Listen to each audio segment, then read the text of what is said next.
Hello ladies and gentlemen, and welcome back to the channel. I hope you are doing well. Today we are continuing with the F1 2020 My Team Career Mode series, and today we're heading on into Silverstone in the British Grand Prix. And before we do get to that, we have sponsorship renewal deals and also contracts to worry about in this episode. So if you're enjoying the series, please be sure to leave a like, subscribe using the red button down below, and ring the notification bell so you're notified when the next episode goes up.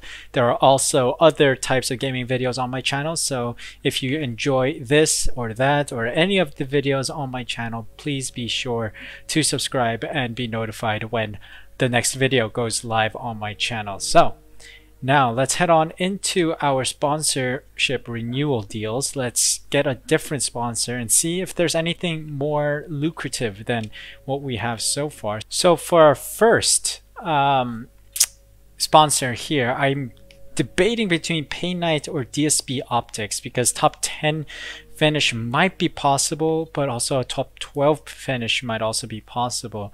Considering that they're not too far apart, I think I'm gonna go the safe route and use Paynite again to boost our numbers here. 180k per week, and then the gold bonus is 228k. DSB Optics is two places above that, but also we only get 240k as a gold bonus despite getting the same weekly income. So I think I'm going to sign with Paynite again. So let's sign with them. And for our second one, I think we're going to take a risk and try to achieve the fastest lap in any session with Sudo. It's 198k a week, but then the gold bonus itself is 352k. So I think we're going to give this a shot and see if we can get the fastest lap in any of the sessions. That means I think also practice sessions. So let's see if we can get something out of that. And we must customize our car, of course. We'll put Paynite on the front now. We'll put Sudo on the side. I think I'm going to change the halo decor to Paynite again, and we're going to put Sudo on the side as well. We're going to put Shark on the rear wing. I think that would look better. I think for this episode we'll go for the End Racism helmet. It looks pretty cool if you ask me. We'll go with that helmet. Alright, we also need to add new components to our engine here. Seems that it's pretty worn out. We're gonna fit, oh no, but if we're gonna achieve anything we need to take a hit, so I'm gonna take the penalty warning here. We're going to bump up to a new engine set here. Alright, we need to renegotiate the contract. Let's look at the driver market before we do. We have 3.29 million to our name, so it's just above Nicholas Latifi. Mick Schumacher is currently our driver. He's on 2.5 million now. He was 2 million earlier. I'm thinking maybe Nick De Vries might be a nice driver to have. $2 million market value, and he's on a free agent. So maybe swapping Mick Schumacher for him, or Jack Aitken is also an option here. Not too different from Nick De Vries and is a lot cheaper. So we could push more money into our facilities. Antoine Hubert is also here, but I think Aikens is ranked higher than him. Yeah, so I think we might go for Nick De Vries has more acclaim though, that's the thing. Let's try and sign Nick De Vries. Like, Nick De Vries is a lot better than Mick Schumacher. As you can see, experience. He has more experience, more racecraft, and more awareness. His pace is a little slow, but we can work on that. So let's approach him. Let's try a high risk.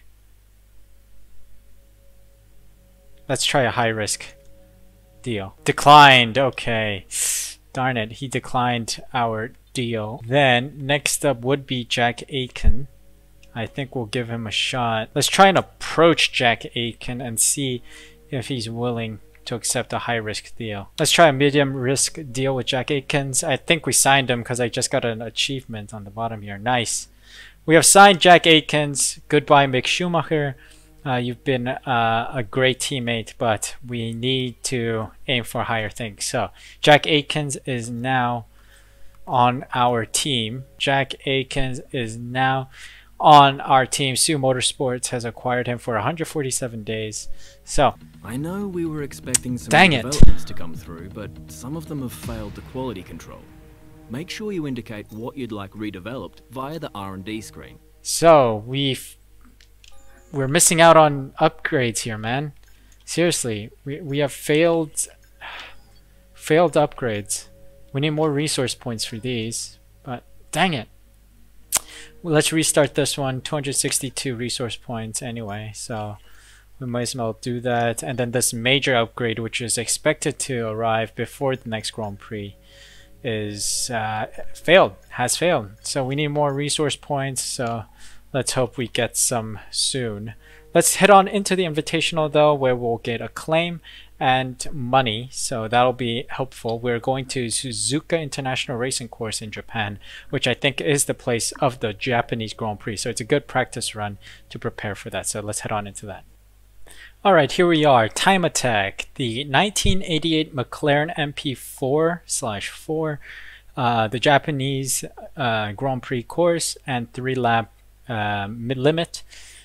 Finish the race in under 2:25. Race against the clock and complete the required laps before time runs out, and that will earn us 150k and 1,000 claims. So let's try and succeed in this invitational event. Let's go. The car sounds very different. Oh, this is cool. The car does not turn, man. Car does not turn like one of those F1 cars these days. But hey, we're gonna try and get this done. We're gonna stay on rich fuel mixture by the looks of it, because it's only 3 laps.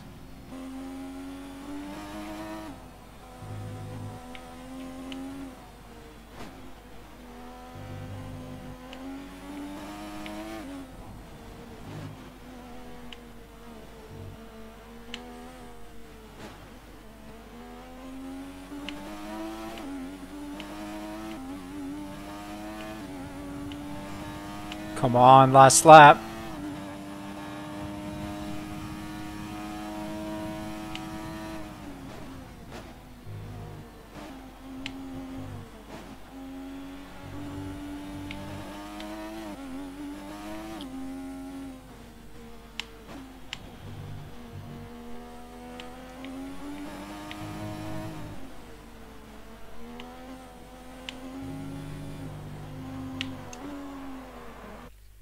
Lost the back end there. Alright, I think we've done it.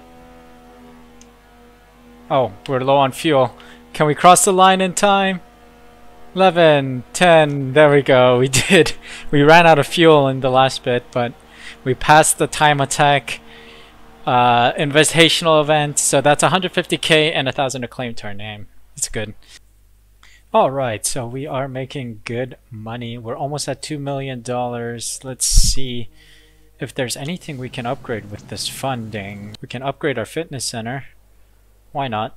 You know what? We have the money. Let's do it. Alright, so some of our upgrades made it by the looks of it. Yes, our powertrain department got a nice upgrade. The ERS minor upgrade.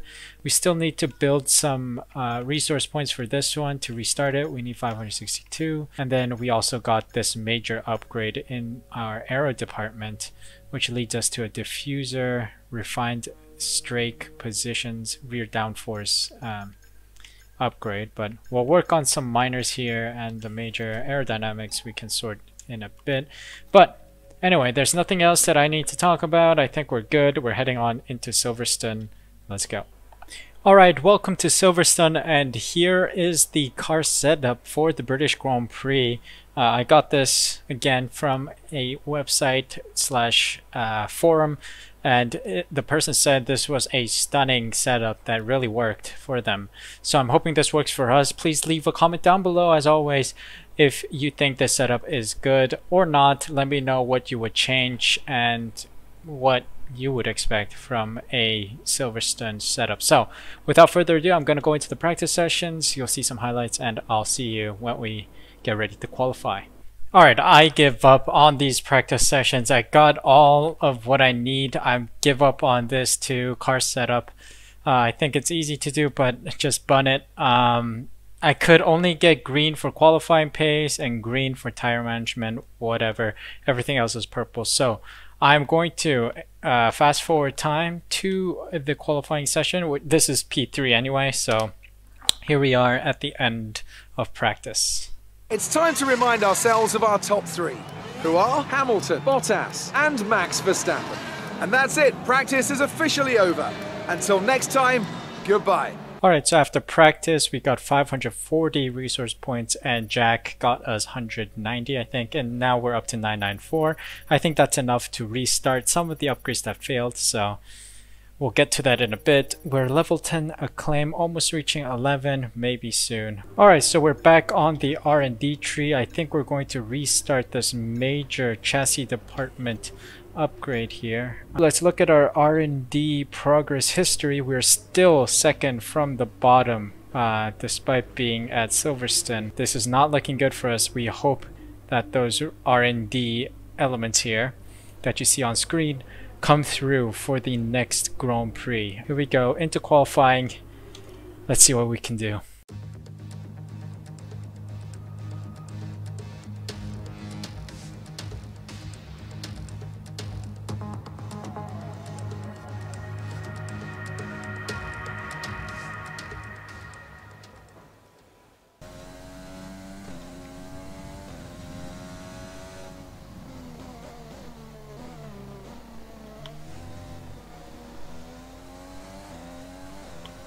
Alright, our first time on the board is a 130. It's not good.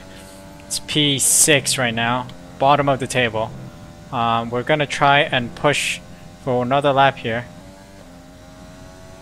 There we go.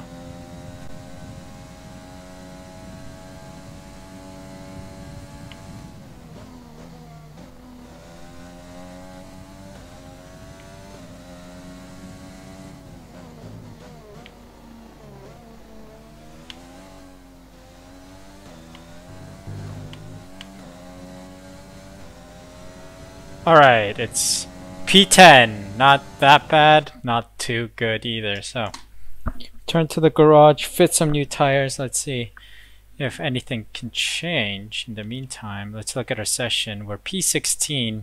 We're going to go nice and fast here through to the chicane. Now, I say it's a chicane, but it's really just a straight line. We're going to turn nice and early left. Going to track extend that corner a treat. But look, it's our old friend the grass. We're going to use the grass. It's going to tell us where to cut, and we're going to cut this corner an absolute treat. Using Not any better. To good effect like we did in Australia. I think our qualifying session is over. We will fast forward time and see what happens. Alright, so at the end of qualifying 1, Bottas, Vettel, and Verstappen are the front 3, and we just scrape in on P16 to Q2. That is good to see. I mean, we're still going to be hit with a 20 grid penalty, so we are going to start at the back of the grid, but still, knowing that we got P16 means we get to go another round. So let's see if we can get anything done in Q2. I pray. We get P7, still slowest of the pack. Ay ay ay.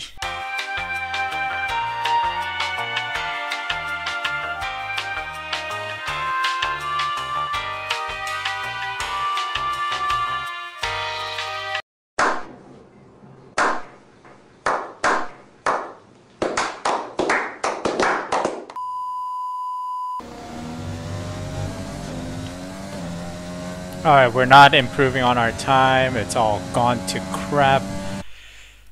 Go to garage. I think it's over. The dream's over. We're starting at the back of the grid. Yeah, we got bumped out at P14.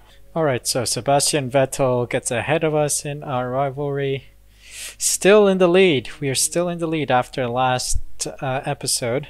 Our acclaim goes up slightly. Jack's acclaim goes up to level 6. Nah, it's just under. And our team acclaim is level 10. So, we advance into the race weekend. Whew. Let's pray for a good one. We return once again then to the home of British motorsport and the birthplace of the Formula One World Championship. It's race day here at Silverstone, and it's time for the British Grand Prix. With good opportunities to overtake at the end of the Wellington and Hangar Straights, there's a lot of potential for close action around the 3.6 miles of the Silverstone circuit. With 18 corners and average lap speeds of around 145 miles per hour, it's also one of the longest and quickest circuits on the calendar. Joining us today to oversee all the thrills and spills, it's Anthony Davidson. And great to see you. How are you feeling about the race today, and how are the circuit conditions from what you've seen? Well, it's looking a bit cold out there, if I'm honest. These tyres have quite a narrow operating window in terms of the temperatures they need to extract the best grip. So with a cold track surface, it's going to be harder to keep those temperatures up, which will lead to lower grip and maybe more mistakes.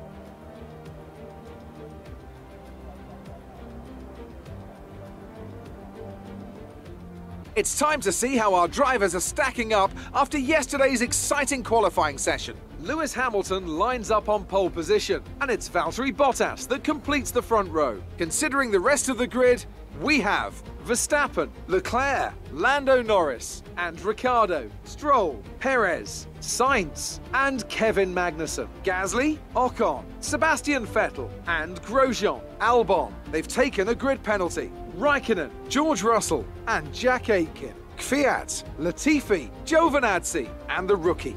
Now, it's almost time for lights out, so let's go down to the track.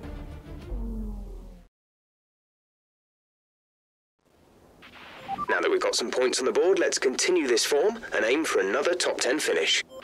I mean, I wish I could get a top 10 finish, but by the looks of it, I don't know. We're starting at the back of the grid because of our grid penalties. Let's take a look. This is faster. So let's edit the strategy and see if mediums to soft is the... We're doing soft to mediums. We're going to come in lap 7 and then finish the race on mediums. I don't understand why that takes a shorter amount of time, but yeah, this is the strategy we'll go for, I guess. Lap fuel, we're going 13 laps, so I think I'm going to drop it down to 11.7. Let's head on into the race and let's see how well we can do. Starting at the back of the grid. Hello ladies and gentlemen, it seems that post-edit Sue has made a comeback here because of audio issues. This first turn is amazing as we get a dive bomb in to slide right behind Russell, but Jack Aitken gets a better run out of that turn to get the position, but we go for a dive bomb again in turn 2 to find ourselves right behind Sebastian Vettel, and we go for another dive bomb in turn 3 to find ourselves in P13 ahead of Ocon. Ocon tries so hard to get that position back, but we win that usual game of chicken there, and we solidify our position in P13. I mean, this was the biggest action happening in the race. The start was phenomenal by us, and this is us grabbing a lot of places in the early stages of the race. And we open up Sue Lawn Mowing Industries right there, cutting the grass and getting a extending track limits possible warning. We didn't get the warning there actually, but I would say we do get the warning if it was strict corner cutting rules, but that is lenient for our first season as amateurs. We continue our decent drive here, and we are right behind Gasly. I'm trying to keep things safe and within the DRS distance, and there we go again. Sue Lawn Mowing Industries striking back, cutting the grass there, but no warning. And we try to stay close behind Gasly because we know DRS will be enabled by lap 3. So we're trying to keep the pace up, trying to stay behind him, but our shaky race sees Ocon trying to get ahead of us, and we try to win that position back at this straight line here, trying a little dive bomb, but we eventually back out, and we get a little nudge from Albon, who tries to get ahead of us, but we still maintain our position right behind Ocon.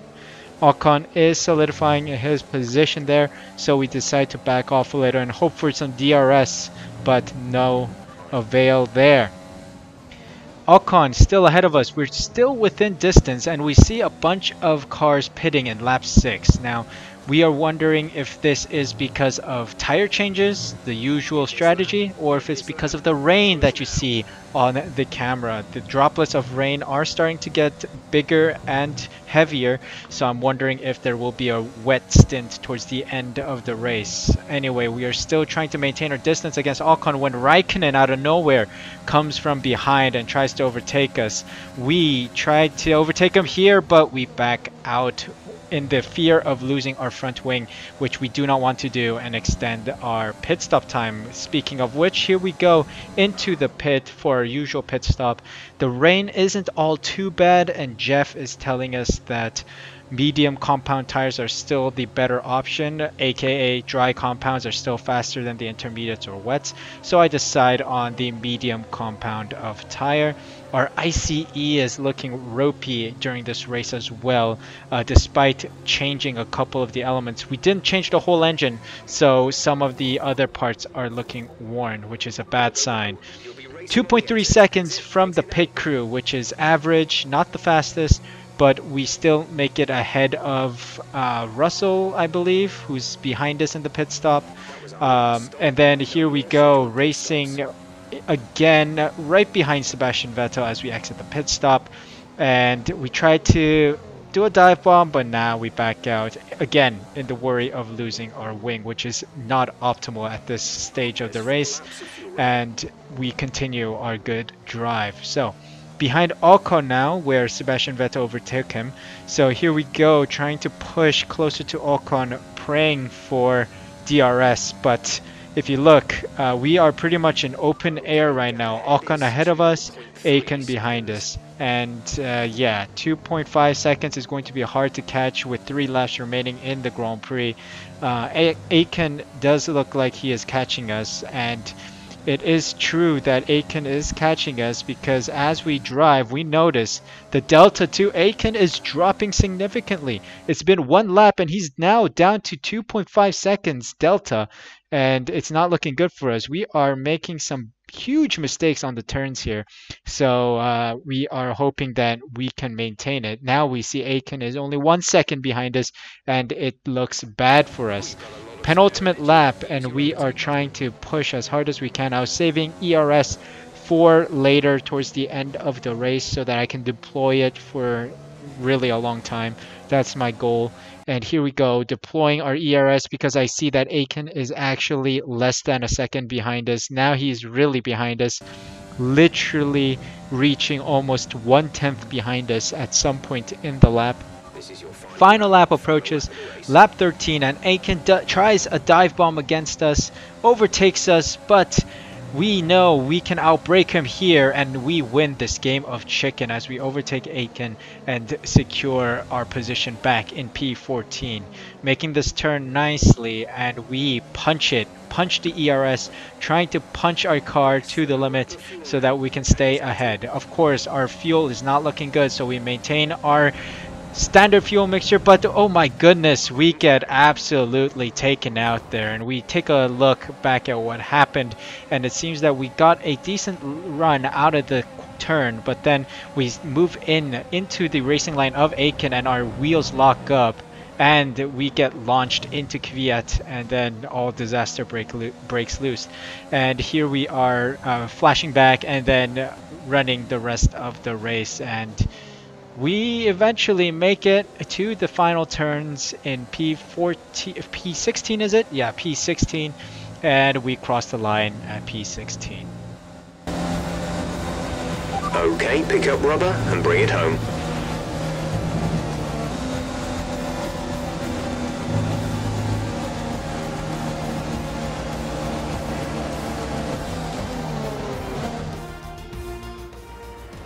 Here we are then, a fantastic British Grand Prix, and what a performance it was from our race winners today. Anthony, tell me, what was it that helped them achieve this success? I think that smart tyre management on track and very smooth driving definitely assisted in their victory today. That combination meant they got the absolute maximum out of their tyres at all times. Mercedes are on top form once again after an excellent race weekend. It's great to see them up on that podium once again. Well done to Mercedes, who win the Grand Prix here And yeah, it was a decent race. We started at the back of the grid, but we managed to pull something out of the bag in the early turns to secure us a P16 finish. Without that dive bomb in the early stages, I don't think we would have made it up the field a Now, lot. let's discuss, Ants. Who would you say is a contender for driver of the day? I have to give it to the rookie. They demonstrated a very delicate touch in close proximity to other cars, as well as showing a lot of maturity and patience in difficult situations. We get awarded the driver of the day accolade, and that was impressive from us nonetheless. The rest of the grid looks like this at the end of the Grand Prix. Lewis Hamilton, Bottas, Leclerc, Verstappen, Norris, Stroll, Sainz, Magnussen, Ricciardo, and Perez making up the top 10 spots, which of course mean points for those drivers. Just below that, we have Pierre Gasly, Grosjean, Vettel, Ocon, Raikkonen, and then ourselves with Jack Aitken just behind us. Kvyat, Albon, Giovinazzi, Russell, and Latifi rounding out the rest of the grid. I mean, beautiful performance from us to start at P22 and then end up in P16. But our car can perform better, and without those grid penalties, we could have been in the points today. And of course, we could have made some money from our sponsorships. Here are the standings for the driver standings. We are dropping down to P5 now after Leclerc gets a good race. He is 1 point ahead of us, so he is still catchable. We still maintain our position in P4 in the constructor standings, but that doesn't mean much because we know Mercedes will win it, right? There's no one really competing for it, so it is what it is. Time to say goodbye, of course, and the round out is that it was a fantastic race. I did the best I could given the circumstances. Our rivalry here with Vettel is still competitive. We are 19 points or 1 point behind Vettel, so that is looking good. Our acclaim is going up. Jack Aitken is a good choice because our acclaim is just under level 11, so hopefully we can see level 11 next time. Our sponsorship with XXY is complete, but we miss out on the other two with some damage deductions from our team, which sees us at a grand total of $2.63 million at the end of this video. Now, I mean, what I could do, I did in this race, and I am happy with the result. The car does feel a little more powerful than before, but there are still some places for improvement, especially with the powertrain and the chassis department. I still have to work on the turning of the car. I'm not sure if the car will turn and if there are any upgrades that will help with that, but that is something to endeavor into in the near future. But yes, I do feel the potential of this car reaching bullet speed at some point, but that is all to be explored in the next episode, which will come up soon. If you guys enjoyed the Silverstone Grand Prix in this video, please smash that like button, subscribe if you are new using the red button down below, and ring the notification bell that's next to the subscribe button so you're notified when the next F1 2020 My Team Season 1 video goes up on my channel. I'm absolutely enjoying playing this game, so more of this content will be coming up in the near future. Wherever you are in the world, I hope you're staying safe and joyous during this holiday season, and to whoever needs to hear this, you are special, and thank you so much for stopping by this channel and taking a look at this video. Until next time, take care of yourselves and each other, and I'll see you next time.